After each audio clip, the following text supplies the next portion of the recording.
Olá, meus amores, tudo bem com vocês? Meu nome é Rogério Húngaro. E o meu é Rafael. Sejam bem-vindos a mais um Húngaro Sincero.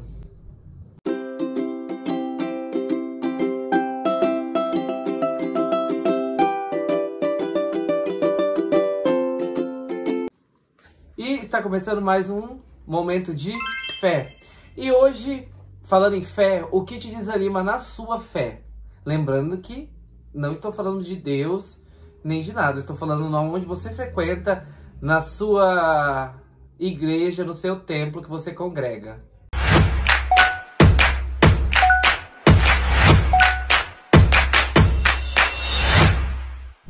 Então vamos lá. Gente, ó, eu coloquei aqui, vamos tentar achar 10 coisas, tá?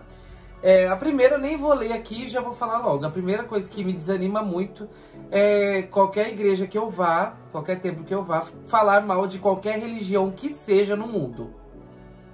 Eu não gosto, isso me desanima de uma tal forma que eu tenho vontade de não voltar mais. Eu acredito que se todo mundo se unisse, né, todas as placas se unissem, as coisas estariam bem melhor. Muito melhor, não é verdade? Outra coisa que me desanima muito também é política. Eu acho que política, religião... Não deveria se misturar. Não se discute. Tem que ser falado. Mas nos momentos e na ocasião correta. Sim.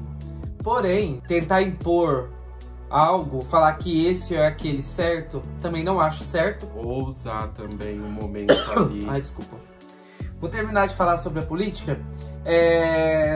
Todo mundo tem o direito de pensar aquilo que lhe faz bem e não aquilo que a outra pessoa tá impondo. Então impor essas coisas eu acho que não é legal e me desanima muito. Porque, tipo assim, eu falo... Por que eu falo que política e religião não deveriam se misturar? Porque o dinheiro corrompe. Nós já vimos escândalos de pastores, né, roubando dinheiro do MEC, até padres que roubaram dinheiro lá do Divino Pai Eterno, dinheiro corrompe. E pastores e padres e qualquer líder religioso que seja, eles são seres humanos, são carne e estão propícios a falhar. Então o dinheiro corrompe, por isso que eu acho. E nessa questão política rola muito dinheiro, tanto para fazer campanha quanto para fazer doação. E alguns pastores e alguns padres acabam se vendendo por troca de uma emenda parlamentar, por troca de qualquer coisinha que seja, e não deveriam, não é verdade? Para pedir o apoio da população. Outra coisa também que me incomoda muito, me desanima na fé, assim, é a diferença que eles fazem de pessoas. O que eu falei sobre política, são falhos, tudo bem, mas, por exemplo, eu já vi pessoas olhando torto pra gente mal vestida, eu já vi pessoas olhando torto pra quem ora em línguas, eu já vi pessoas olhando torto pra quem casais homossexuais, que nem eu e o Rafa, quando a gente entra numa igreja. E se nós não somos exemplo de conduta pra uma pessoa cristã que está lá, naquele culto, mas nós estamos buscando estar na presença de Deus, ou na missa, ou no culto, você preste atenção somente daquelas pessoas que são exemplo de conduta na sua vida, não é? Sim, se você for para a igreja com esse intuito, né, e não olhar o vizinho que está do seu lado em relação a condutas religiosas e tudo mais, todo mundo é diferente, né? Cada pessoa é uma diferente da outra. E a gente está ali dentro para um objetivo só, que é buscar Deus e permanecer na fé, né? Sim. Permanecer na fé, permanecer firme, porque as coisas ultimamente não andam fáceis pra ninguém, né? Somente pra gente. Muito porque as pessoas não entendem, né? Muitas coisas de Deus que tá falando na Bíblia. Então acho que as pessoas, justamente por conta disso, por estar buscando algo dentro da igreja e ao invés de... Como é que você falou? Ao invés de concentrar sua atenção no que está sendo dito ali, tá buscando, tá vendo outras coisas, né? Reparando em outras coisas dentro da igreja. Mais uma coisa que me incomoda bastante é as pessoas acharem que nós, católicos, não temos Jesus e ficam com essa tendenciosa mania de ficar falando pra gente aceitar Jesus. Eu acho isso uma coisa que me incomoda muito, porque eu sempre aceitei Jesus como o único salvador da minha vida. Muitas vezes a gente tem até mais fé do que aquelas pessoas que estão lá dentro da igreja e achando que por a gente, no nosso caso, por ser um casal gay, que a gente não entende da palavra, que a gente não aceitou Jesus, e que a gente vem também de uma outra placa, né, que a gente é católico, a gente não aceitou Jesus, pelo contrário. Principalmente porque a gente, antes de qualquer coisa, a gente também passou por todo o processo de ser batizado, ser consagrado, crismado e comungar. Então, e é algo muito sério que a gente aprende lá na catequese e que muitos evangélicos não sabem o significado da comunhão. Uma coisa que me incomoda bastante também é a exclusão que as igrejas fazem. Eu vou falar no modo geral, não só as católicas e também as evangélicas. As cristãs, vamos por assim. Por exemplo, pessoas como nós que somos gays não podemos assumir cargos nenhum dentro da igreja. Por exemplo, ninguém convida nós para fazer parte de um grupo de louvor, de um grupo de intercessão. E pensar mais do que os outros de fora vão falar ou do que aquilo mesmo que, por exemplo, o padre ou o pastor pensa. Aconteceu isso justamente quando foi pra gente batizar o filho da nossa amiga Joyce, o Benício, que nós não poderíamos batizar, mas o padre falou que não tinha problema para ele. Porém, vai contra os princípios da igreja. Então nós fomos padrinhos de consagração. Ainda assim ele passou por cima de algumas, né? Sim. Nós somos padrinhos de consagração.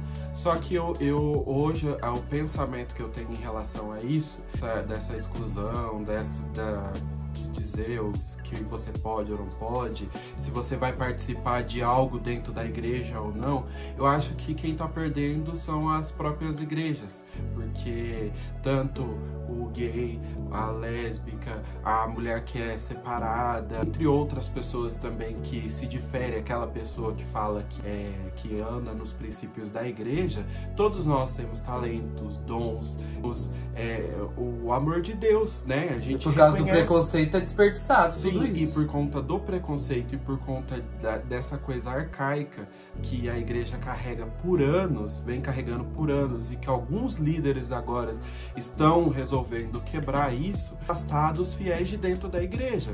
Então, assim, chegou a hora de esses líderes entender que é preciso de ter e ter a inclusão e a renovação também, né? Não excluir. E não excluir. Uma coisa que incomoda muito minha fé também é as pessoas que mudam de igreja como mudas de roupa. Eu sei que eu não devo me incomodar muito com as coisas dos outros, que cada um sabe da sua vida e cada um sabe daquilo que lhe faz bem e está em lugares que te faça bem. Mas eu falo assim que o mesmo Deus que habita em mim, habita em você e habita em qualquer pessoa, e o mesmo Deus que está na católica, está na metodista, está na Assembleia, está na Cristã do Brasil. Então, essas pessoas que falam assim, ai, graças a Deus eu conheci Jesus, eu mudei de igreja e agora eu tô salvo. Não tá. Se for só pelo fato de trocar de placa, não está. Não, placa de igreja não salva ninguém. O que salva é você viver a palavra, fazer o bem, ser manso e humilde de coração, entender o que Deus quer pra sua vida. Se você tem um dom, desculpa a palavra, mas foda-se aquelas pessoas que acham que você não é digno de praticar o dom que você tem. Você vai lá e faça, é por você, não, e pra Deus, não é para os outros. Se você tem um chamado, você respeita esse chamado que você tem e entrega ele para Jesus, né? Entrega ele para Deus e esquece quem tá ali do lado, quem tá olhando torto, quem tá com outro tipo de visão, com outro tipo de pensamento. É você e Deus. Outra coisa que me desanima muito são grupos fechados dentro da igreja. A católica tem muito disso. Por exemplo, pessoas da renovação carismática são lá, elas e elas mesmas, como se fosse outra religião dentro da católica. Aí vai o caminho neocatecumenal, que também é fechado, tem a doutrina deles, eles pensam até sobre questões de não evitar filho, é tudo diferente. É outra religião dentro da católica. Aí vem o ECC, Encontro de Casais com Cristo, que também fazem outra coisa dentro da católica. Aí, vamos passar para a evangélica. Aí, tem o grupo que cozinha. Aí ninguém pode entrar. Tá só eles lá, e eles que fazem, eles que... Então, tipo assim, isso me incomoda muito. Eu acho que devia ser mais unificado. Uma união de tudo, pra não ficar essas coisas, sabe? Ah, eu acredito mais nisso, ou eu gosto mais disso. Não. É uma igreja e um só Deus e pronto, acabou. Na minha opinião.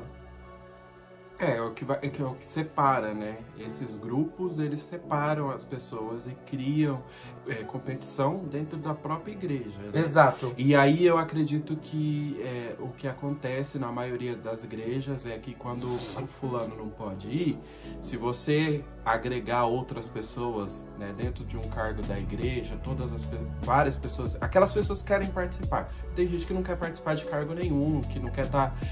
tá lá só como ouvinte. Você vai sempre ter pessoas pra suprir. Às vezes o Rogério não pode hoje, eu posso, a outra pessoa pode. Então eu acho que é o que tá faltando, né? Que muitas vezes as pessoas, aqueles líderes que estão lá, esquecem, né? De acolher e não ficar nesse grupinho fechado. Sim, é o que eu falo de grupo, gente. É, por exemplo, assim, tem muita gente da igreja católica que fala mal de quem frequenta a renovação carismática. Tem muita gente do caminho que fala mal da igreja católica tradicional. E vice-versa, tem muita gente do carismático que fala mal do católico tradicional também. Só que eu acho que deveria ter algo que englobasse tudo em uma só. A parte dos carismas, do carismático, tivesse a parte do catecumenato, que o catecumenato, como eu já falei aqui, nada mais é do que são catecúmenos, aqueles que fazem catequese toda semana. Eu tenho inveja deles, porque eles estudam toda semana. Inveja boa, claro, né? Não existe inveja boa, mas eles estudam toda semana. Então, deveria todo mundo estudar toda semana na igreja católica, para as pessoas não só ir lá na missa engessada e falar amém e as coisas decoradas, saber aquilo que tá falando, saber aquilo que tá rezando. Então, eu acho que deveria, sim, ter a parte de carismas, nas partes de oração, tem aqueles que oram em línguas, tem aquele... Devia, sim, usar no dia a dia também. E quem é tradicional... também, mas tipo assim, em uma só coisa, não ter a celebração do catecumenato, a celebração do carismático, a celebração tridentina, que aqui nem existe mais. Mas é isso, é o que eu penso. Sim. Então, gente, pra terminar, eu andei pesquisando umas coisas na internet que falam sobre mudanças de igreja. Eu anotei aqui, tá? E eu vou ler pra você. E graças a Deus é tudo o que eu penso e como eu pensava. Ainda bem, graças a Deus. Ó, através do desânimo, a partir desse incômodo é que surgem pensamentos como: eu preciso mudar de igreja. Consequentemente, a grande pergunta pode vir à tona: o que a Bíblia diz sobre mudar de igreja? Já nessa pergunta encontramos um erro enorme. O significado original da palavra de igreja é família de Cristo, ou seja, filhos de Deus. Nada tem a ver com uma estrutura construída pelas mãos humanas. Sendo assim, é impossível mudar de igreja, visto que a igreja somos nós, eu, você e qualquer irmão que seja. Portanto, onde você estiver, a igreja de Jesus está com você. Você pode até experimentar ambientes e culturas diferentes, mas o povo é um só. Imperfeições existirão em qualquer grupo de seres humanos.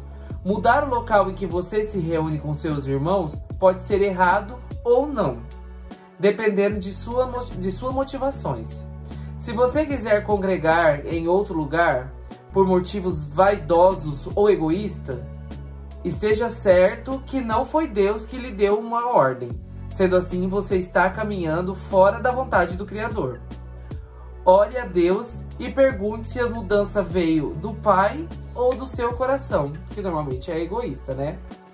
E eu procurei as palavras que mostram isso, né? Então, são duas. Uma é Mateus 5, do 23 ao 24, e o outro é Jeremias 17, 9. Ó, portanto, se você estiver apresentando uma oferta no altar do templo e se lembrar de que alguém tem algo contra você, deixe sua oferta ali no altar, vá, reconcilie-se com essa pessoa e então volte e apresente sua oferta. Essa é Mateus 5, 23 e 24.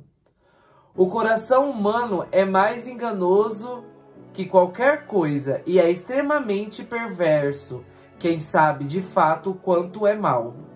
É Jeremias 17, 9.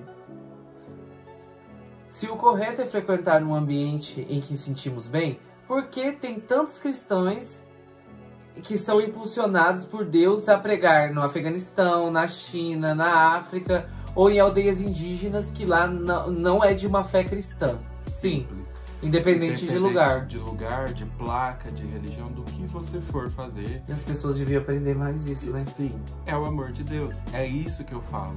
Quando nós estamos frequentando uma igreja, seja uma pessoa separada, seja um gay, uma lésbica, seja uma trans, seja o que for, nós estamos indo para buscar o amor de Deus, a palavra de Deus, conhecimento. Uma cura interior. Uma cura interior, uma resposta do momento que você está vivendo, que às vezes você não encontra, você não sabe, você está perdido. Então é isso. Você vai pregar em locais que você nem imagina quem é que está lá. São a mesma coisa do que o Rogério acabou de falar. Pregar no Afeganistão, São de maioria muçulmana. São pessoas de maioria muçulmana. Mas o que importa é a palavra, o que importa é o amor de Deus, né? Sim. E pregue onde você estiver que pregarem, louve onde você estiver que louvarem, vá em lugares que você se sentirem bem, mas lembre-se que não adianta você mudar de placa de igreja se no seu coração você não tem nem aquilo que é o essencial, né? Posso falar Pode. A gente estava conversando aqui e aí o Rogério falou assim, você tem alguma coisa para falar sobre algum tema, né? Para ele fazer o vídeo e tudo mais. E no domingo passado a gente teve a escolinha dominical da igreja, né? Da Metodista. E lá na escolinha a gente tem vários momentos e várias dinâmicas que a gente vai para ter o conhecimento da palavra, né? E a gente se reúne com várias pessoas, com pessoas que a gente nem imagina, com pessoas que conhecem a palavra, com pessoas que não conhecem a palavra, mas que a gente é confrontado e que quando a gente termina a escolinha, a gente sempre chega numa conclusão. Eu cheguei na conclusão que não importa o que você está buscando, o que importa é o que você está pregando a partir do momento que você tem o conhecimento da palavra. Então, no domingo passado, quando a gente teve lá os momentos e que eu entendi muito que a gente precisa ouvir mais e ter a percepção de entender mais as pessoas que estão ao nosso redor, ouvir, não é compaixão, mas ser mais humanos. Ser mais humano com as pessoas.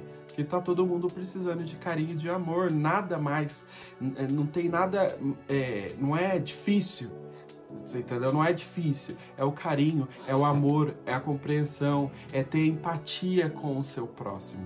Porque o que eu ouvi lá foram testemunhos, foram pessoas que passaram por inúmeras situações e ainda passam, que eu já passei, ou que eu não passei, que eu achava que o que eu passo, nossa, é grande coisa, mas eu vejo que outras pessoas passam coisas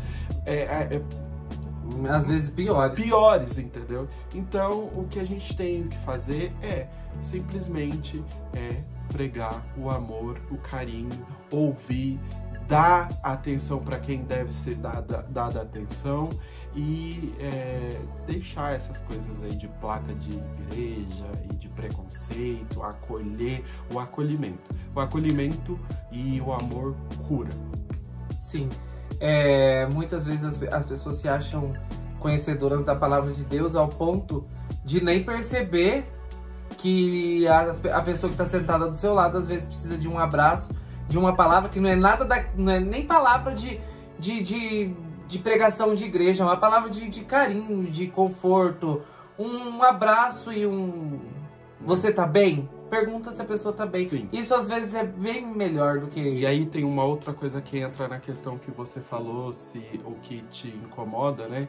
Que é o que eu percebo que na maioria das igrejas evangélicas faz e que na católica eles não fazem, e que eu acho que falta dentro da igreja católica, que é o acolhimento das pessoas, que é a forma com que você está recebendo essas pessoas para dentro dali, né? Já isso a renovação carismática faz. Faz, mas não é todo mundo, tá vendo? Porque quando você vai ali na Metodista, por exemplo, você é acolhido ali na porta da igreja, todo mundo conversa com você, cumprimenta, fala, dá a paz depois que você tá indo embora. Então, assim, e um abraço, que às vezes você tá ali, tem gente que mora sozinho ou que tá passando por uma situação que ela não quer ouvir nada, ela não quer ouvir sermão, ela não quer ouvir nada, ela só quer um abraço de carinho só. E ir embora pra casa dela, que isso aí vai trazer paz, acalento, um monte de coisa.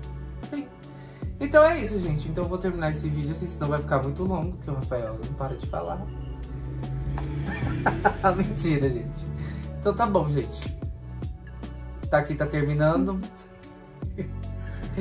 Até o próximo vídeo, se Deus quiser. Um beijo pra vocês, um beijo no coração de todo mundo. Não deixe de curtir, compartilhar, comentar, mandar suas perguntas, mandar aí o que vocês querem que a gente grava, sugestões, manda sugestões aí pro Rogério pra ele gravar, né? E é isso. Tchau, gente.